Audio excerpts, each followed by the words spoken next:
মহাশিবরাত্রি তিথি লাগবে ২৬শে ফেব্রুয়ারি সকালবেলা ৯টা ৪৫ থেকে এবং ২৭শে ফেব্রুয়ারি সকাল ৮টা ৩১ পর্যন্ত এই মহাশিবরাত্রি পালিত হবে।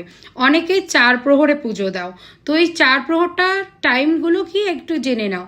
তো প্রথম প্রহর যেটা হবে সেটা ২৬শে ফেব্রুয়ারি সন্ধেবেলায় ৬টা ১৯ থেকে শুরু হয়ে যাবে। দ্বিতীয় প্রহর হবে রাত্রিবেলায় ৯টা ২৬ থেকে শুরু হবে। তৃতীয় প্রহর যেটা রয়েছে ৩ নম্বর প্রহর সেটা হবে ২৬শে ফেব্রুয়ারি রাত্রি ১২টা ৩৪ এবং চতুর্থ প্রহর যেটা থাকবে সেইটা হবে ২৬শে ফেব্রুয়ারি রাত্রিবেলায় ৩টে ৪১ ৪ প্রহর হবে। তো ৪ প্রহরের তিথিটা জেনে গেলে পারণের যে সময়টা রয়েছে সেটা ২৭শে ফেব্রুয়ারি সকালবেলায় ৮টা ৩১ পর্যন্ত। তো অনেকেই আছে যারা ৪ প্রহরে পুজোটা করো, তো তারা তো টাইমটা জেনে নিলেই ভিডিওটা সবার সাথে শেয়ার করো।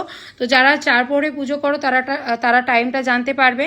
এবং অনেকেই আছে যারা একবারেই পুজো করে নেয়, তো যারা একবারে পুজো করতে চাইছো তারা বিশেষ করে চেষ্টা করো রাত্রিবেলায় ৯টার দিকে পুজোটা করার, কারণ শিবরাত্রি মানেই শিবের রাত। এই দিনে রাতেই পুজোটা করাটা খুবই শুভ। ২৬ তারিখ রাত্রির বেলায় ৮টা থেকে ৯টা এই যে টাইমটা, এই টাইমের মধ্যে যদি পুজো করতে পারো খুবই ভালো।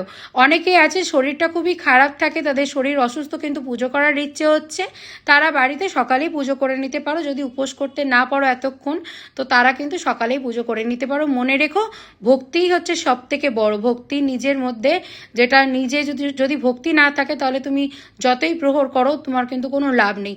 আর তুমি যদি মন থেকে নিষ্ঠার সঙ্গে যদি পুজো করতে পারো, তুমি যখনই পুজো করো মহাদেব তোমার পুজো অবশ্যই গ্রহণ করবে। তাই ভক্তি এবং শ্রদ্ধা করে তুমি অবশ্যই পুজোটাই করো।